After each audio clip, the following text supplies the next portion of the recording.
What's up, everybody? Welcome to Bootsy Greencast. I've got my good friend Isaac Moore on. I'm so excited about this episode. It turned out great. It's just beautiful. Thank you guys for checking us out, and really hope you enjoy this episode. We talk about the coronavirus in depth because he's a registered nurse. He's facing this thing every day at work. And, we talk about solutions on the second half of the show. Practical solutions. I want to encourage critical thinking as well as spiritual and personal development as much as possible. And if you like this episode, folks, consider patroning me, or at least go over to Patreon. I've got a bunch of free stuff over there. And also, hey, if you like comedy, I think we all like comedy. Flying Squid Comedy on YouTube, flyingsquidcomedy.com. Please check us out. We're doing live podcasts all week, folks. Enjoy the episode. Thank you, Isaac, so much. Ladies and gentlemen, welcome to Bootsy Greencast. I'm your host, Owen Hunt, and I could not think of a better name than Bootsy Greencast. But I have one of my best friends, an RN I've known for almost 20 years now, Mr. Isaac Moore. Well, thank you for having me, Owen. Oh, man, it's my pleasure. I've been wanting to talk to you about this anyway, and I feel like let's just record it. Yeah, and this is like the first time we've seen each other in a month or two, so it's been a while, yeah.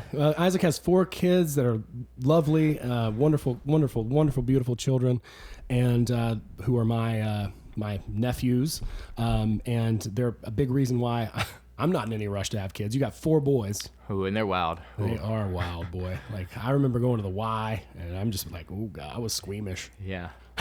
Those kids are running around pushing the lifeguard in the pool. Yeah, this is my way to get away from them. It's like, all right, can I just have, Your way to get away from them is to talk about the coronavirus, which you're treating. Exactly, yeah.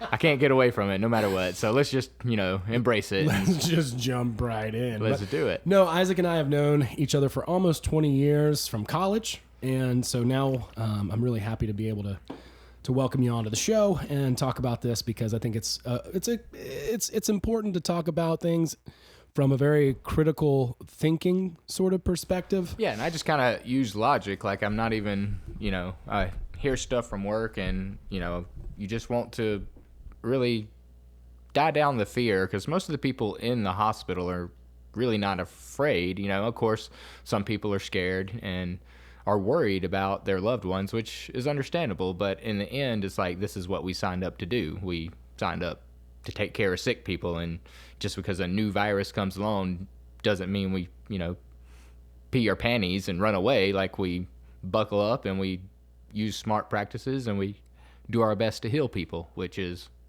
what we signed up to do. Yeah, that's your job. And I want to say, thank you very, very much for what you do. Everybody out there in the health field, it's not my gift. It's not something that I could personally do, and so I have a lot of admiration and respect and appreciation. Not too long ago, I did a 7-day fast and then ate pizza at the end of it, and wound up in the hospital because my butt hurt really bad. Yeah, it was super embarrassing, and still is. And I'm telling the story on this podcast. But man, I was so happy to have care, and the doctor was like pretty amazed at the shape of my hemorrhoids, right? Yeah, hemorrhoids. Yeah, I had really bad hemorrhoids, and it was painful, man. I mean, I laid on my stomach for like 4 days and just ate pain pills and listened to like John Lennon and Paul McCartney. So when you're hurting and you need help, it's just. I was so grateful. I made this Facebook post about how amazing the staff, and you used to work at St. Mary's. Yeah. They were great. I mean, they were fantastic, and I was just so appreciative and grateful. And so, I just want to throw that in there, humiliate myself at the onset of this podcast, and just say how helpful and wonderful all the people who are out there serving us are. There's a lot of holistic people. There's a lot of people who muckrake and throw poo at the modern medical system. And I think that they're, like what you do in the healthcare system, as well as holistic, they're both valid. Yeah. And, you just have to do what's best for you as an individual. The problem with everything in society today is that we're trying to one size fits all for everything. So, just because a treatment works for you may not work for another person. And that's kind of, I think, where we've come with the coronavirus is very new, and we don't really know why certain people are getting sicker than others, except, like pre-existing conditions and things like that. And, we just need to understand, like, when the media throws up like numbers, oh, this 33-year-old person died, well, from the coronavirus, well, did they have really bad asthma, or, were they 500 pounds and had diabetes? There's things that the media just leaves out that doesn't give us the big picture. They can just, and it's almost like they're giddy when they talk about, I saw the other day just in a patient's room, like, 2 officers from the Atlanta Police Department have been positive for coronavirus, and the freaking newscaster can't even stop smiling. She's just so happy about, like, I get a report, we've got police officers with the coronavirus, ha ha ha.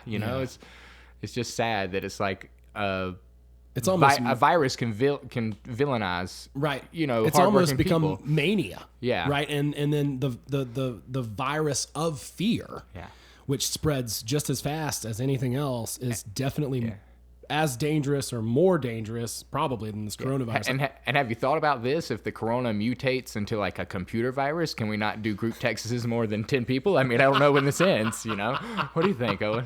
I don't know about that. That's a good one though. I really like that.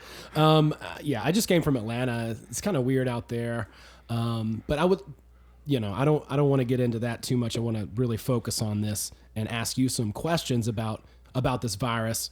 What it means, what your experience has been dealing with it, and then we'll get into some numbers as well. I really want to just kind of like give a as logical of a overview of this as possible, and then we'll talk about some other things as well and how that relates to it. But yeah, thank you so much. First and foremost, I do want to ask, like, what is the coronavirus? What's a virus as opposed to like a bacteria?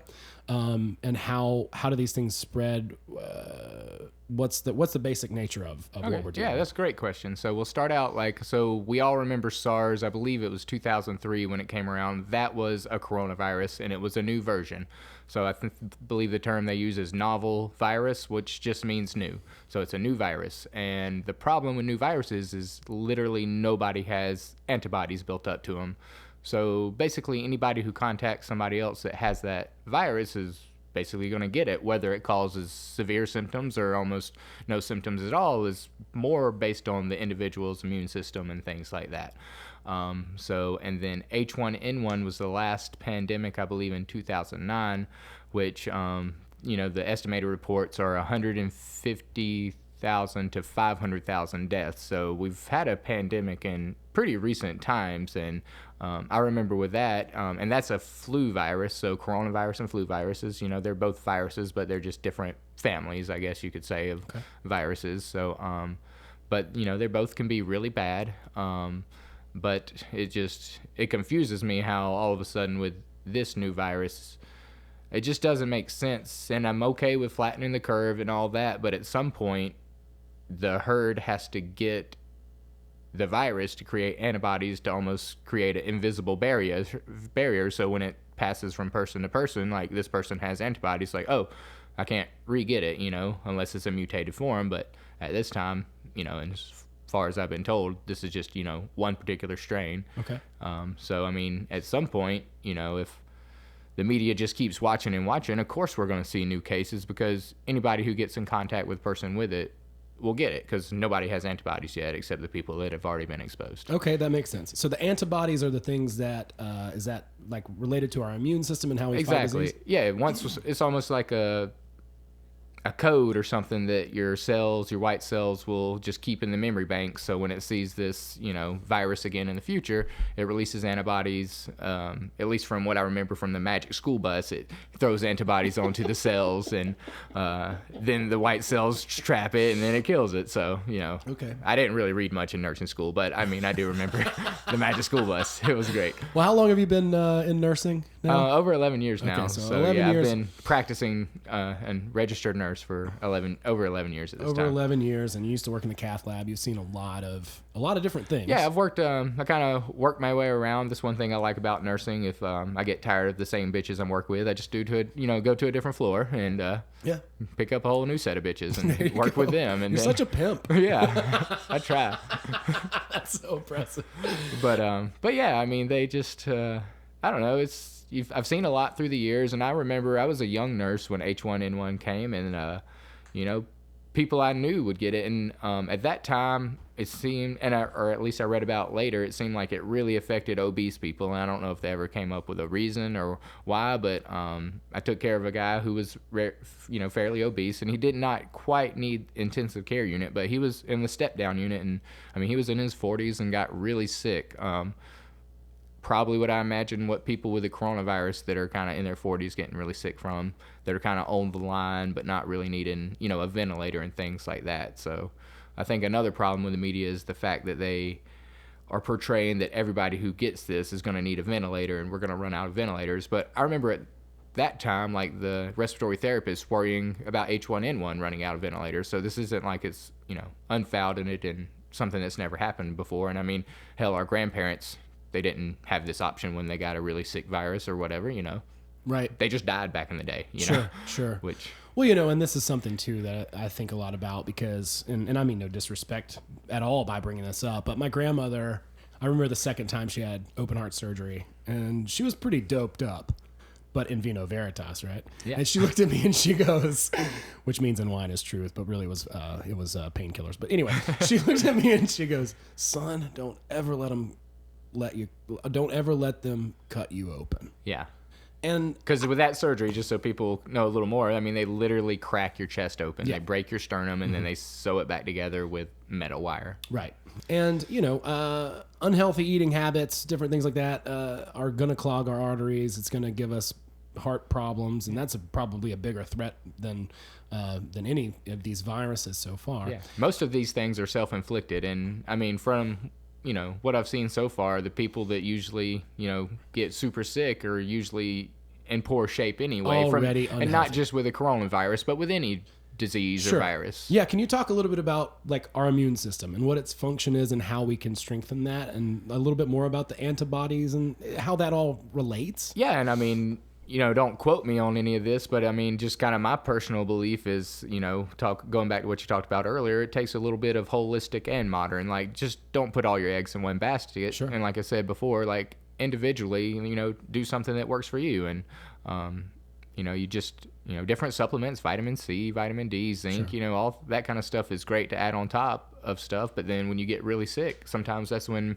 Western medicine, is the appropriate time to kick in. And so basically your immune system is just what fights off viruses, bacteria, anything that could be harmful to your homeostasis as a being. Okay. So So the more we're exposed to these types of things, the more does that give our immune system more of an ability to create these antibodies? yeah, Or how does that and that's kind of the principle behind vaccine is you introduce something that you don't want to get, whether it's in a weakened or dead form or whatever, and then your body sees that virus, sees it as a threat, marks it and creates antibodies, and then that's, and like I said, I don't remember exactly how the magic school bus went down, but it was like, but certain cells, there's different types of white cells, that live in your body, and certain white cells put the antibodies as almost markers for the other white cells to basically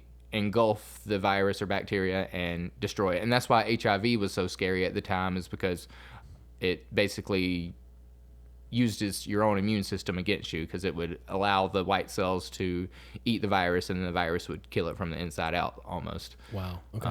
So yeah, I mean, and at a point, like anybody who's ever gotten really sick and needed antibiotics, there are points when your body just can't fight the infection or whatever it is, that's inside of you. So, at that point, that's when, antibiotics have changed, the world, 50, 60 years ago, or whenever they became mainstream, maybe even 75 at this point. I'm losing track of time, but, That's fair. People from a common cold would die from sinus infections, just because the bacteria would finally just get in the sinuses and just eventually overrun and cause sepsis, and then you just kind of don't make it anymore. But yeah, well, I mean, from a lot of the research I've done, and here's the thing that, and this is why I'm so, other than just that fact that I love you so much, and we all need to express and focus on our hearts always, and love and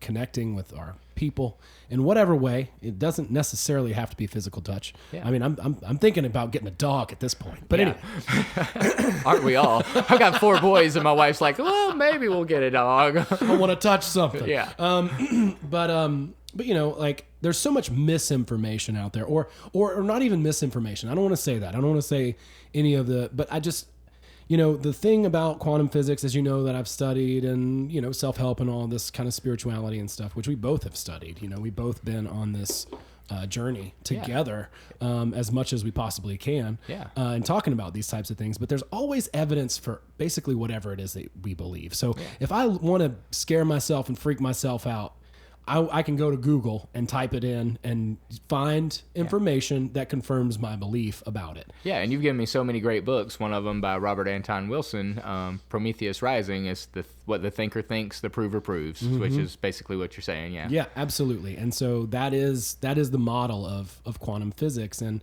you know, we don't.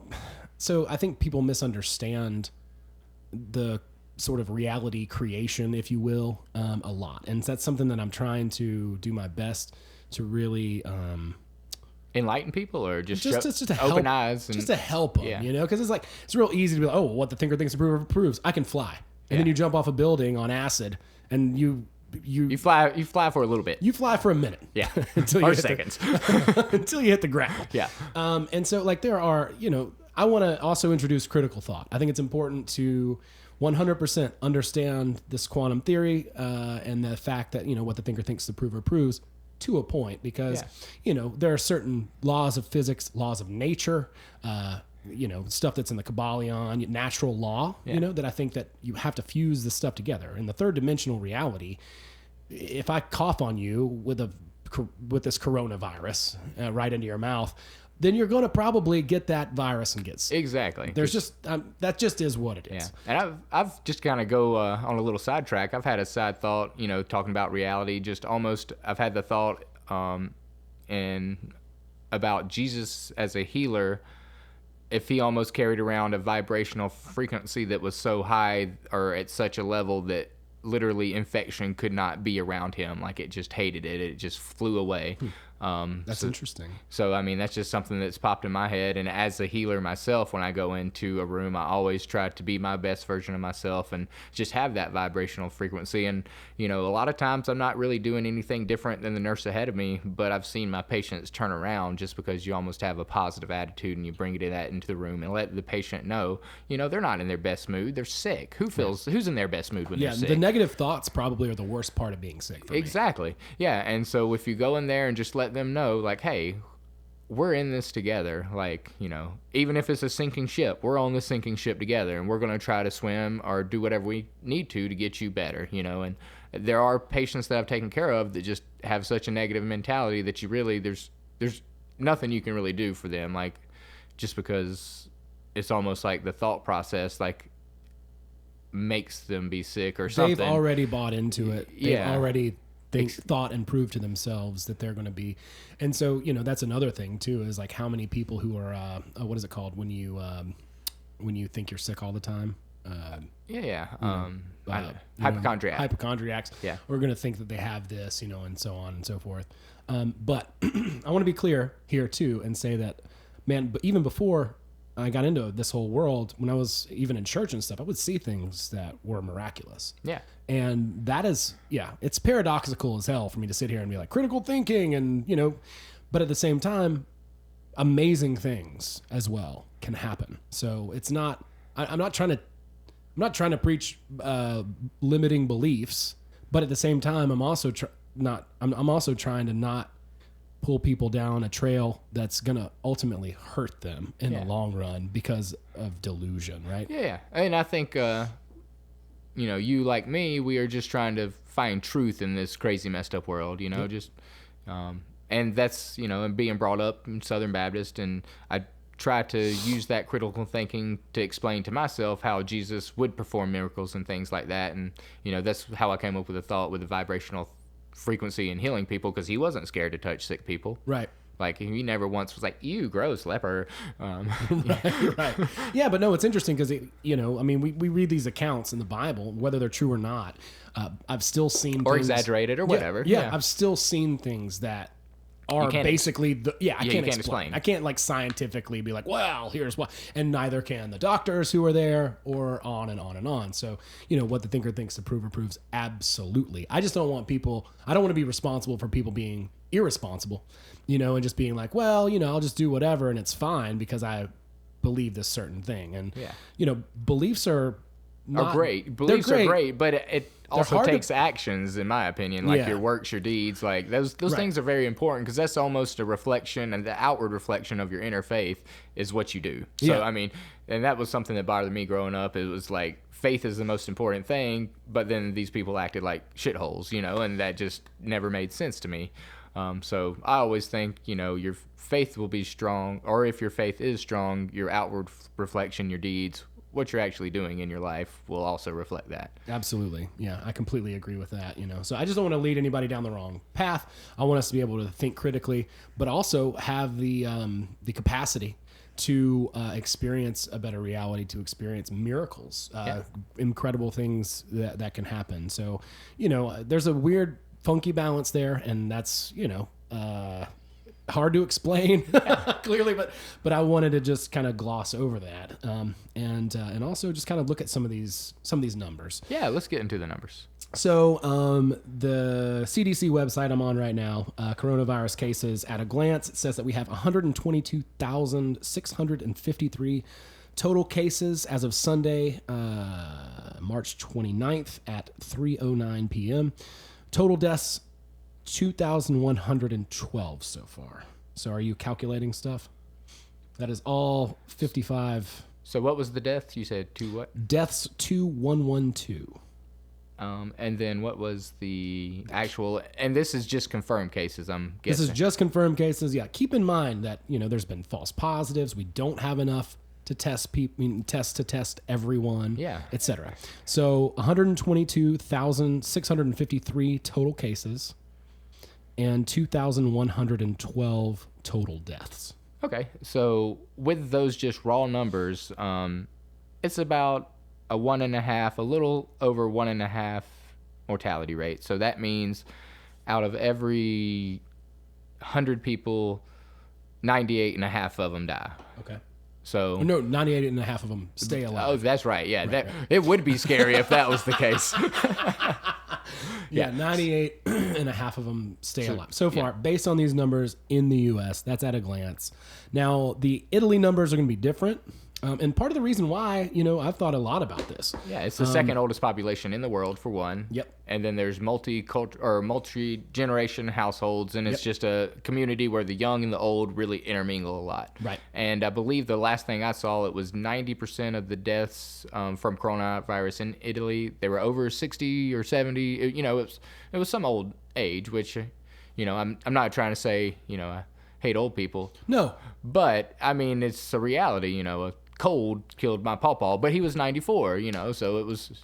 It's again back to that immune system thing. And exactly. Here's another thing. I was in Italy last year, and dude, these people practically make out with each other when they see each other on the street. Yeah. I mean, it's with a cigarette in their mouth, right? Yeah, with a cigarette in one hand. Yeah, they're just kissing each other on each cheek, and they're very much a more physical culture. Nothing wrong with that. I think it's beautiful. Yeah, but it disease is going to spread a lot quicker when especially a novel disease or a new disease, a new virus that literally nobody who contacts it has antibodies to. Right. So I mean, it's just what happens with new viruses. Yep. And so Italy, announced I think 750 new deaths today. So they've had over 10,000 deaths in Italy. And so, I think the rate's a lot higher. That's 10,000. I don't know how many. I can't see how many are infected here. It's not showing me. But then you've got Taiwan. And Taiwan, it was like... And South Korea. Both are good examples, I believe. Yeah. The numbers in Taiwan were... And they did a lot of health measures. They tested everyone, first and foremost.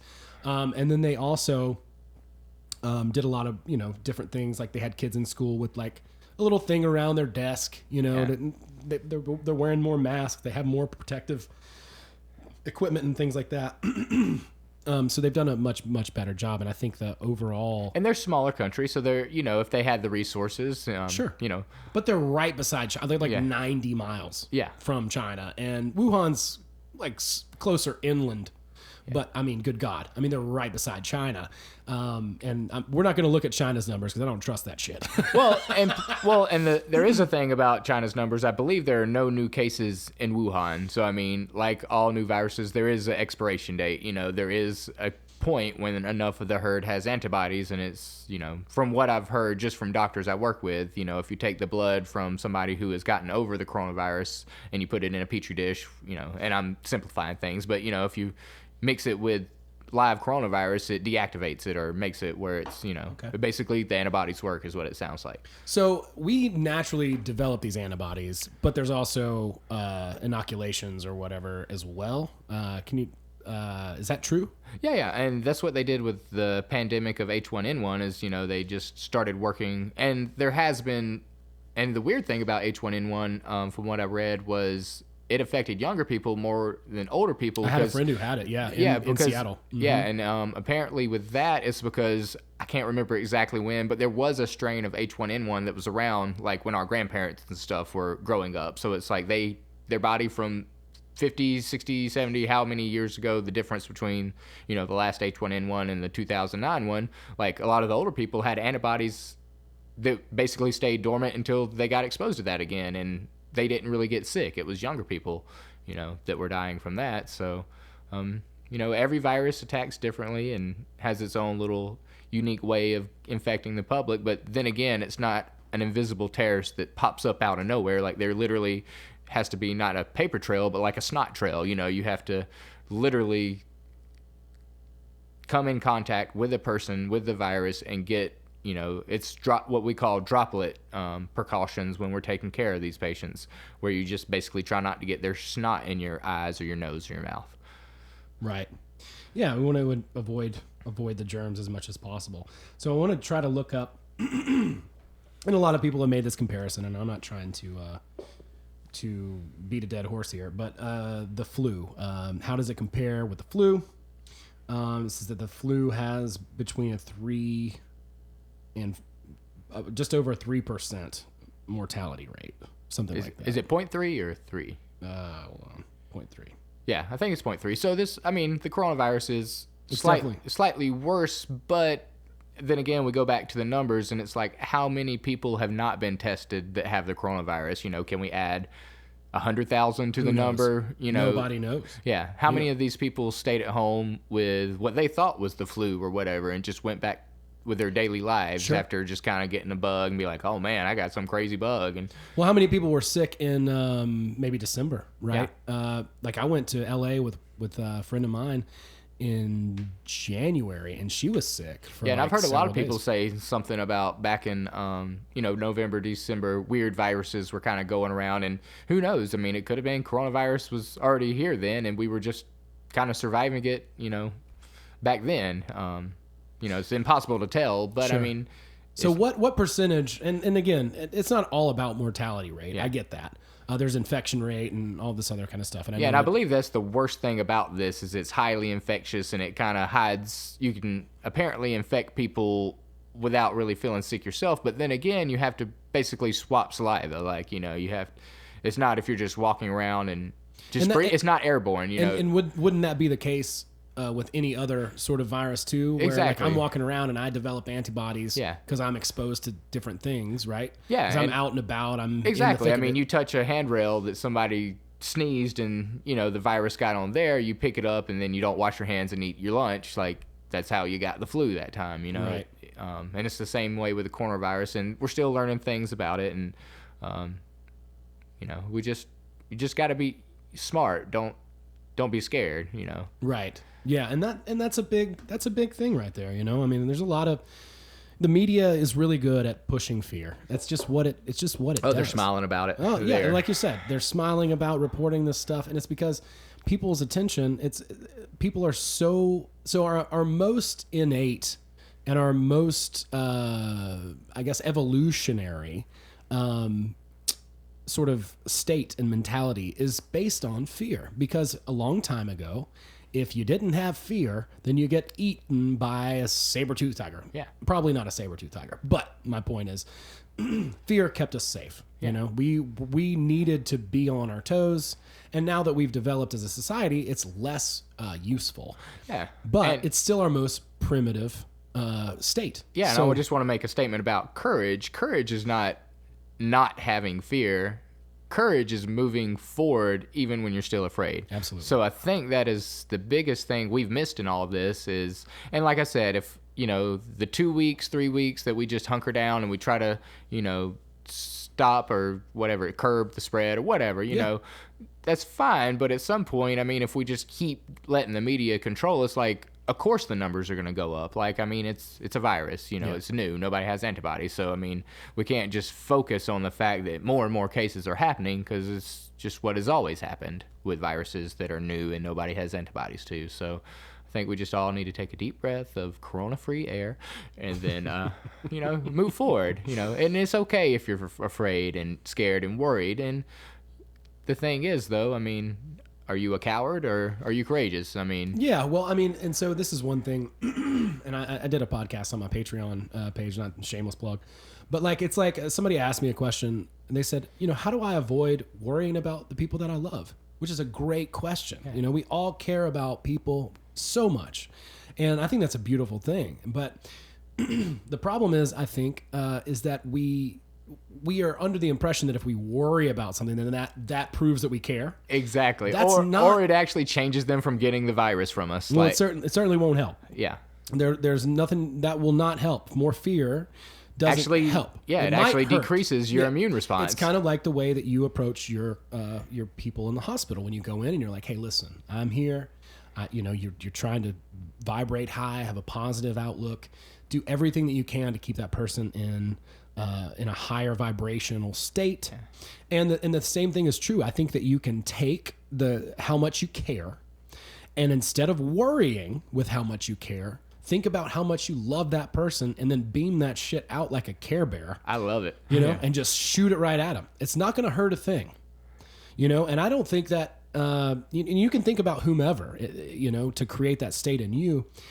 That's the biggest benefit, I think, even more than helping that other person. But that's going to flood your body and your mind with very positive emotions, and that's super important. Yeah, and something that I remember reading from C.S. Lewis was he almost called what Jesus had a positive infection. You know, kind of the same thing. Like if, you know, his positive vibrational frequency just literally infected those around them, because it was just at such a high vibrational frequency. And if, you know, and all of us at some point in our core, all of us are love because we exist and we're all here together. So if we can all tap into that, you know, this, hopefully when this is all said and done, we're coming out better on the other side. That's awesome. I love it. What can people do, to keep from getting it? And I know this has probably been pounded in people's heads. And then also, if they do feel sick or whatever, what do you recommend? Yeah, that's a great question, and I think that's kind of the problem our society has had just in this new modern age is we get sick and we're made to feel like we can't stay home and be sick. We power through it, and so then we spread the germs to everybody. So let's just actually do what we're supposed to be doing. If you're sick, have a fever, stay at home, you know, and talk to your doctor. You don't even necessarily have to see your doctor if, you know, the white man method of chicken noodle soup and Sprite is curing you, you know. That's so funny. My dad's a pharmacist, and I swear to God, like that's totally what he says. Lots of fluids, drink Sprite. I'm like, corn syrup, Dad? That's good for me, right? Yeah. Vitamin C, corn syrup. If you were brought up on it, don't withdraw from it, you know. Keep it going. Salty, the salt from the chicken noodle Sprite since 7th grade, Dad. Come on. Yeah. Let's see. No, I'm sorry, I didn't interrupt, but it's just so But funny. yeah, I mean, just be smart. Like I said, I've talked with an infection control lady that I work with, and, you know, taking care of a coronavirus patient, like, I don't have to do anything special out in the real world because I'm wearing my PPE, which is proper protective equipment. So when I go in the room, I put on my gown, my gloves, and my mask, and I wear glasses or a face shield, to protect the eyes. And you literally go in there, and I mean, and for the most part, these patients that are young enough and well enough not to just be completely out of it, they're not sneezing on you, they're not coughing on you. People are considerate. So, I wear the gloves because if she sneezed on her environment and I touch it, then when I leave the room, I just take off my gloves, take off my gown. Anything that could have got on me, is not on me at that point because I've worn my protective gear. And then I go out and I wash my hands and go eat my lunch. Great. And yeah, you're not sick. You came in here. I give you a big old hug. Yeah. I was clean. I made sure my hands were washed. Yeah, and we don't have to be like, back when we were 20 and we thought we were invincible to everything. I mean, just be smart. Wash your hands, use proper, technique, and, just... So many things have happened in reaction to this, and it's so funny to me, and we'll talk about this, and then we'll take just a short break, and we'll come back. But, like I've looked at... So one thing I said on the last podcast, and I was like, I've been...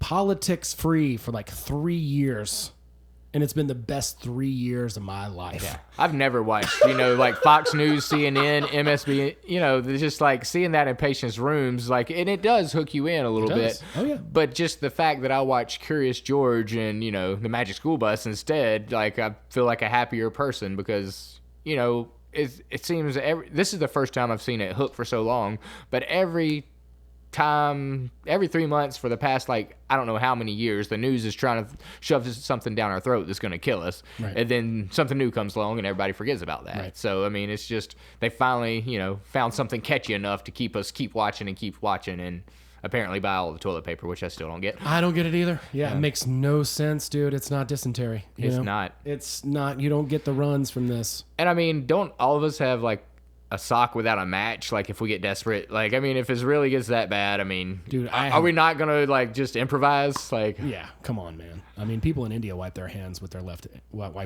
left hand. Yeah, and shake you with their right. I mean, yep. It's just... But I've just seen so many different reactions to this, and I personally have reacted to it. And that's the thing that we need to watch out for is the reaction. So, in transurfing, they call it a pendulum. But these are vibrational frequencies that literally suck you in. So, like the news, right? When you're sitting in that bed and you're watching Fox News all day, guess what fucking vibration, your vibration, what are you vibing at? The that same frequency. thing there. Yeah, the same thing there. as them. It's very low. It's very fearful, etc. On the other hand, when Isaac comes in and he's your nurse and he says, listen, I'm on your team. We're going to do everything we can. We're going to face this with love. We're going to make jokes about it. We're going to talk about bitches. And that raises your vibration. And laughter, they say, is the best medicine. And I think a big reason why is because it elevates your mental state. Yeah, and that's a great point. But because we've got people on both sides reacting to this. We've got the people who are, afraid. And then I don't know if you've seen any of this stuff. You probably haven't if you hadn't been paying attention to the news, but it's so funny. And before we take a break, I just had to throw this in there just because it's us. Yeah. There are kids who are like, fuck the coronavirus. It's spring break. I'm 21. I want to party. And they're on the beach. I would have done the same thing. So I'm getting to that, but they're taking butt crack shots. Like, they are literally slurping booze out of each other's bungholes right now, just to be like, "Fuck you, coronavirus." And I don't know why these kids, these millennials and Gen Zs, are so obsessed with the BH. I don't know, but it's just funny. And I was thinking about it on the way up here, and I was like, well, if I was 21 and some cute girl came up to me and said, hey, will you slurp some Smirnoff out of my butt crack? I mean, I'd be like, yeah, I'll do that. Let's do it. Yeah. Because like, I don't know, I was young and I was desperate. Yeah, I mean, and if they're like me, I'm kind of ready just to get the coronavirus because the anticipation is killing me. I just can't stand anticipating something. Oh man, that's so funny. Well, yeah, we'll come back. But yeah, I mean, I don't blame those kids either. There's a lot of shame going around. Yeah, in South Korea, it was mostly young people that got this virus, and I think they had 80 deaths total in the entire country. So, I mean, it's something that the young people, for the most part, are going to get over. So they feel invincible. And, I mean, hell, I don't know how I'm alive here today. I thought I was invincible, and apparently I was invincible enough to make it here with all the stupid shit I did. So, yep. Yeah, I mean, me too. And we were right there hand in hand doing stupid shit together, So college was super fun. Yeah. Had a great time. Really loved it. But, we really did some dumb stuff. And it's so funny, too. And as I'm seeing things on TV, like I was at my dad's last night, because I had to run into Atlanta and take care of some things for the project that I'm working on. I'm still working, just kind of watching TV and seeing how people used to interact, people hugging, and people, grabbing a handful of ice out of an ice bucket and putting it in a glass. That shit's not going to happen anymore at all. Like, people are so paranoid. And what's funny about it is, based on what you're talking about, via H1N1 or SARS or some of these other, pandemics that we've lived through and experienced and seen and been affected by, none of those changed social norms. Yeah. This one changes social norms. Yeah. And I'm worried, because if we keep acting that way of being afraid to hug our loved ones, what's that going to do to our immune response? At some point, physical touch has been proven. Bad. That's actually bad for our immune systems. Yeah. Is to, touching grandma through this glass door with your gloves on. If you're sick, then don't touch grandma. Exactly. We've already knew that. Yeah. But if you're not sick, grandma might need a hug right now. Yeah. Absolutely, and hell, my grandparents, they're like, bring on the coronavirus. They're like looking for anything to kill them off. They are old. I know, they're just old and hurting, and they just, and it's, I'll end on this Modest Mouse line that I absolutely love, but it's like, give us forced health until we wish death upon ourselves. It's like, give me all this forced health till I wish death on myself. Like, these people, I see it all the time. Like, these old people, they're just like confused of why they're still alive. Like, they just don't get it. That's how my grandmother was. And after, she was sharp as a tack, man. After that, and that's the sad part. That's what happened to my pawpaw, is he was sharp as a tack, but his body was just failing him. Well, yeah, and so she was sharp as a tack. She got cut open. Her husband had already left, my grandfather, who, God, that man was just the most special. I talk about thinking about somebody that you love and creating an emotion. I think about that man. He's my hero. He's the reason I don't wear short pants, among other things. But, he was already gone. She was like, what the hell am I still doing here? I've been sawed open and my sternum cracked twice now. She said, son, don't ever let him do this to you. And in that moment, I was like, dude, I don't think I'm going to, because I don't want to experience what I'm witnessing right now. And later on, she's on all these different aids to keep her alive. And then she eventually started to slip and got, more and more Alzheimer's. Yeah. So she did, when she did finally pass away, she was definitely not sharp as a tack anymore, and sort of jumping. And this is a whole other world that I'd like to get into sometime, but it seemed like she was jumping reality back and forth, just out of past, present, future. I don't know. Definitely. And I've taken care of old people that are like, open the door, and the door's open. They're not talking about the door of the room they're in the hospital. They're talking about the door to a different reality, in my opinion. Like, I think that there's I think that she might have been, her cognitive mind was stuck, but like her heart, her spirit was jumping through realities and just being like, she thought my grandfather was still alive sometimes. She thankfully, she didn't ever not know who I was or my mom. And my mom was such a trooper with her. She was there every Sunday, just like, and I was just like, damn, dude, like, how do you deal with this? Because it's very, very, very difficult. Well, and these medicines and these machines are literally handcuffing souls to this earth when they're ready. Dimension. Yeah, when they're ready to let go. It's like your body's stuck here, but your soul's just it's getting pulled off. already. It's already gotten pulled, and you see it unfortunately a lot of times with older people on ventilators, where it's just like there's nothing left inside of them, but their heart's still beating, and this machine's still pumping their lungs until at just one point there's nothing left at all, and then they pass. But and blessings to everybody out there. We have nothing but love. We are all one consciousness experiencing itself. We're going out on a very positive note on this intermission. Yeah. And this is the intermission, so we're going to come back and get weird, if that's all right. If you don't like that, then now's the time to sort of stop listening. Check something else out. But I'm not here to promote anything other than love. It's not about fear. United we stand, divided we fall. And one thing I want to say is, war is when we fight with each other. It doesn't matter what flag You know, it could be in the same country. You know, World War III could be breaking out by me and you arguing and everybody else that we know arguing, because we have different information and we're constantly confirming it by looking it up on Google, and it's going to give us the information that we're looking for, because what the thinker thinks the prover proves. There's always confirmation bias.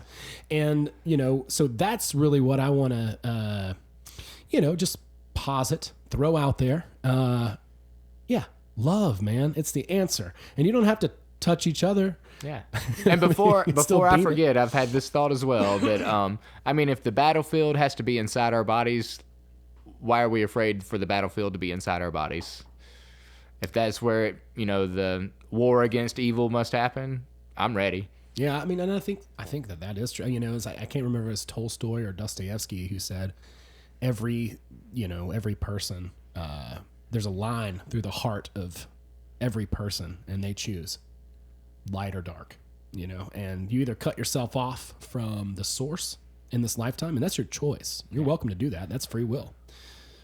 It sucks, but I mean, you're welcome to do it. And I think that's what a lot of these, you know, elite and political sort of leaders and stuff have done. They have gone the other way and just their own ego. They're just it's ego worship, you know, and I think that's like what this whole like idea of like reptilian. It's the R complex. It's the brain. They're worshiping this, you know, this third eye sort of thing, which, you know, when we look into a lot of the spiritual stuff, there's something much larger than that, which is what, you know, Transurfing calls outer intention, or what we might call the source, or what we might call, you know, God, Allah, absolutely, God, whatever, Allah, the divine will, you know, big WILL, will.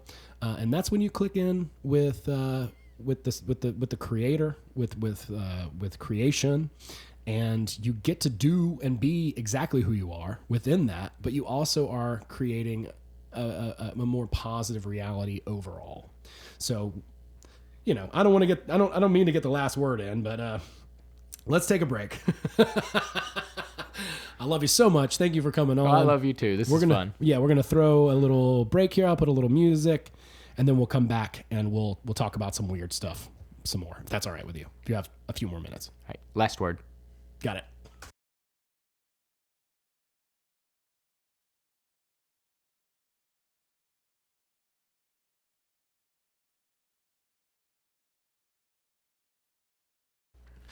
Okay, so we're back. I mean, I wish we were just taping right now, because we're getting into some really cool stuff. I am with my good friend Isaac. He is a registered nurse and a lovely human being. The best dad ever. I mean, there's so many people who have the t-shirt. Yeah, there's so many people who claim it, but you have the t-shirt. So, yeah, once again, dude, thanks so much. We want to talk a little bit, I think, about just like what we can do, where we're at, maybe a little bit as a species, and just kind of speculate. Yeah, and we can all speculate, you know, whose agenda it may be, how it started. I mean, our Department of Justice has, you know, this article on Charles Lieberman, I believe is his name. You look at his picture, he's an evil scientist. It's just what he looks like. Yeah. I mean, if, you know, we were in Die Hard, like, oh, that's the evil scientist. That's the bad guy. Yeah, he's the bad guy. But yeah, I mean, he was in Wuhan. He's a master in nanometrics or whatever, like dealing with super small stuff, and he like literally took corruptible about some money from the Chinese government, and who knows, it could be a biological weapon released on its, you know, people like if that. So I just want to say this, and I talk about this in my stand-up act. I'm like, lamest apocalypse ever. Come on. Oh my God. No nuclear warheads, no zombies. If you're gonna release some crazy bioweapon, I want to see fucking zombies battling it out in the street. I want to see like some Street Fighter shit. Well, it could be the vaccine that causes the zombies, you know. That's a good point. we just aren't there yet. We just don't know. Wow, that's smart. That's jumping ahead. Yeah. But we were talking a little bit before we came back, just about what's really important and what we need to focus on. Because, you know, I was talking a little bit about what I've seen in Atlanta, going down there, the rent strikes. I feel so bad for anybody who's worked really hard to. Yeah. They buy a house, and they barely are getting it paid for, but it's only because they have a landlord or something. You know, like people who are trying in the middle class. Even the landlords. I mean, if they're not getting paid, you know, like it's affecting everybody. It's affecting everybody. And then, you know, on Friday, there are bailouts. Every person in the U.S. is going to get $1,200. But beyond that, you know, that's only less than a quarter of this bailout. Except me, because I make way too much money. I'm just kidding. I don't know. Who knows if I'll get a check or not. But I don't know. I mean, if you make, I mean, it's kind of silly because it's only if you make $75,000 or more, but that's for a family of two. It doesn't matter. $1,200. You're not going to try and make less money so you can get $1,200 free dollars. And again, you know, the amount that's going to the American people, less than a quarter. And most of it's going to just random stuff. I mean, like the Pelosi Kennedy probably. Arts, exactly. The Kennedy Arts Center is getting like $24 million and things like that. And it's like, why? That's great, but why? This is completely irrelevant. This is not the situation that we are facing right now. Right, exactly. So yeah, I mean, it doesn't really matter whose agenda it is. The important thing is, as people, we need to do what's right and what's best for our loved ones, and actually just be better human beings. Yeah. Well, the economy is wrecked. That's my point. Yeah. You know, people are going to start pulling out of rent, and there's going to be rent strikes, and it's going to really hurt the middle class. And I think that this whole thing, the 1% is unaffected. And I don't think it's really 1%. I think it's even like 1% of the 1% or something like that. Yeah.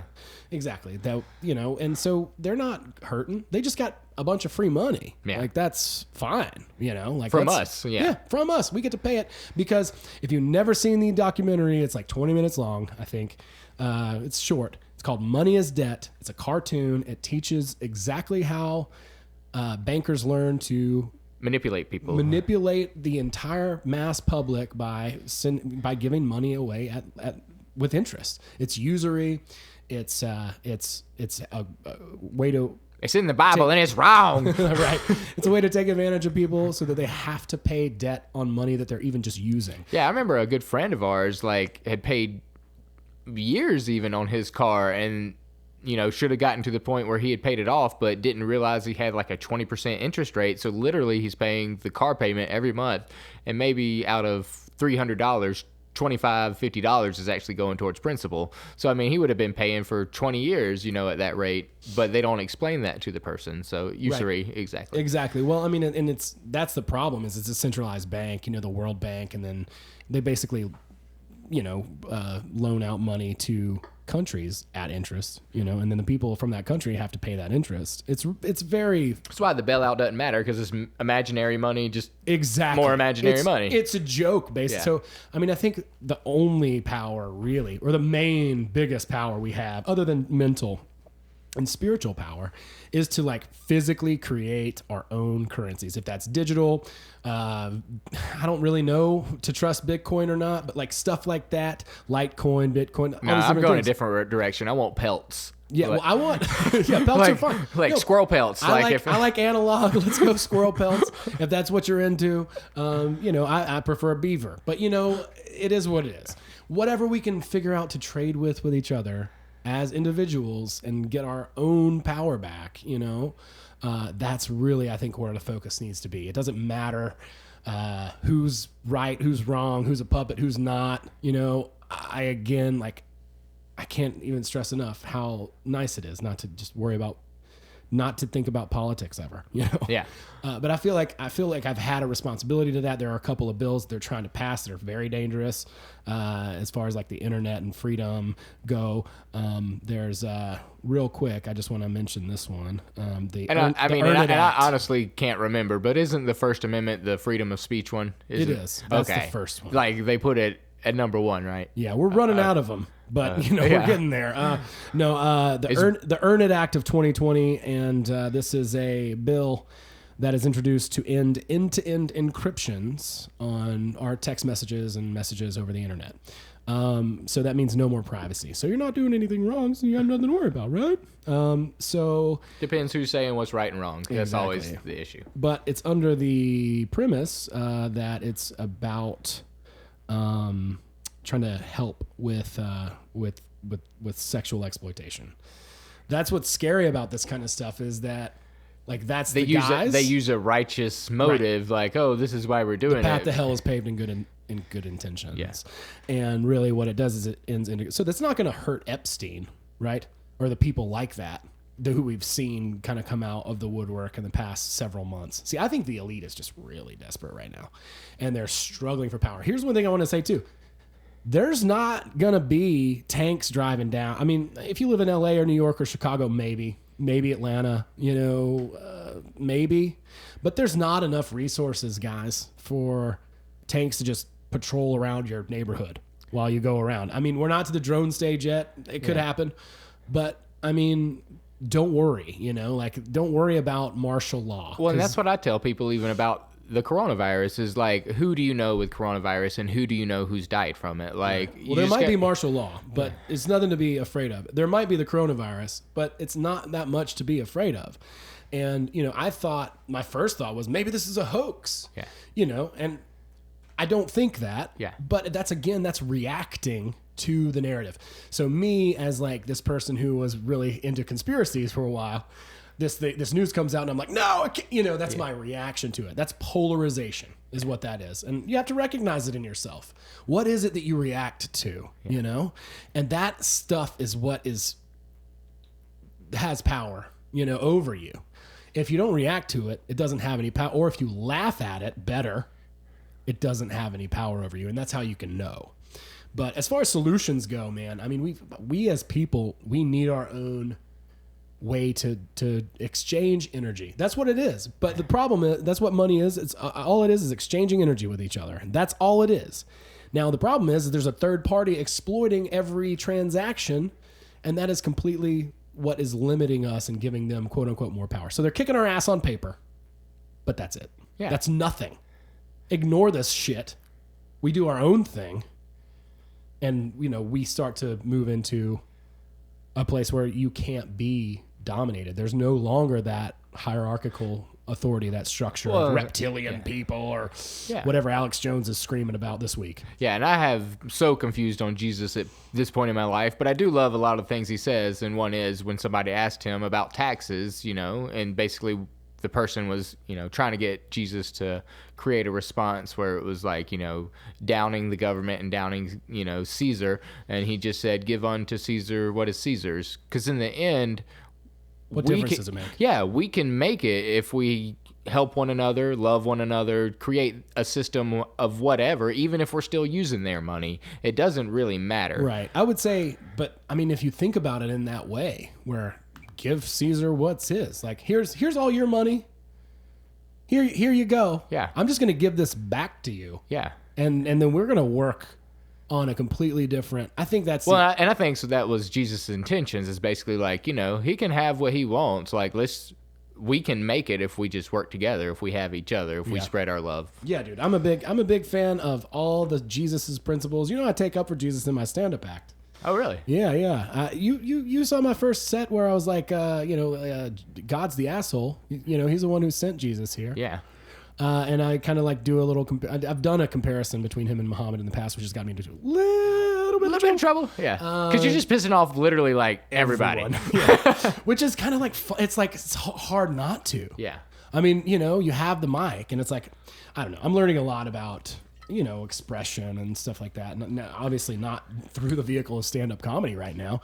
We're doing like this Outbreak open mic on Facebook every once in a while, which I've been able to submit and get in. And it's basically like you do stand-up to your camera and you send that in. So I've been doing that. But like as far as like real stand-up comedy... It's different when you have an audience. When you have like you can feel the flow and energy of the room. Like, and as somebody who's learning this, like I'm not 10 years in. You know what I mean? Like you're going to go see somebody who's 10 years in and they will crush. Because they're 10 years in. I'm not. So I'm still trying all this stuff. And it's really tempting not to, kind of go for the throat. Pushing buttons. Yeah. Because maybe, I don't know. It's funny because like when you first start, I feel like you... discover what's funny, and then when you get good, like the people who are good several years in, 10 years or whatever, they're intentionally speaking about certain topics and making them funny, which is different than just discovering funny, right? Yeah.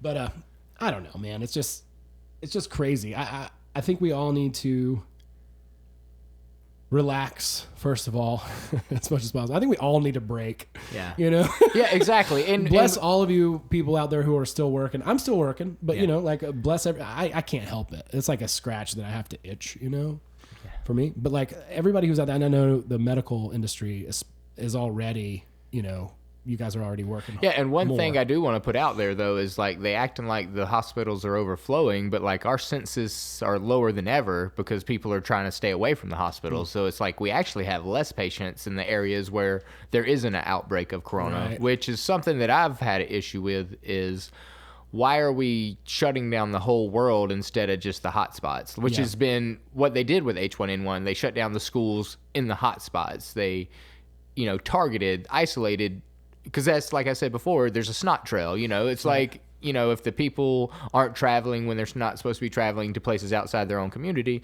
that community will pass the virus. They'll develop antibodies. Some people will unfortunately die, but then it will end. Yeah.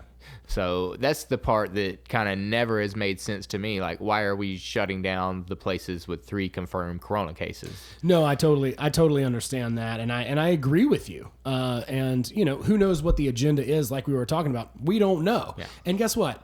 We're wasting our time and spinning our wheels trying to figure it out because it doesn't matter. Yeah. What we need to be doing is creating our own network, playing our own game outside of the already established one.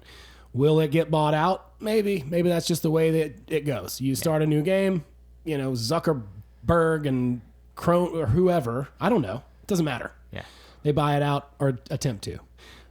Maybe this time we know what their game is, and it's a little bit easier, you know, because it's all controlled by money. It's all controlled by, you know, in this country, the Federal Reserve, the World Bank, you know, and all this stuff. It's a joke. If we brought, you know, production closer to us and trade within our communities, as much as possible, then that makes a stronger, less penetrable, you know, fortress against a corruption. Yeah, that's what we're trying to. We don't want corrupt people. These people are gangsters. And in the end, put down the screens, put down the smartphone, and just be good to that person that's in front of you right now in this moment. And that's something that I feel like we all could come back to is just let's not worry about this imaginary future that it could be any multiple different realities. Why don't we just focus on what you're doing in this moment? And like you said, let's enjoy this break. Like, and a little bit of me at first was mad that we're shutting down the whole country. But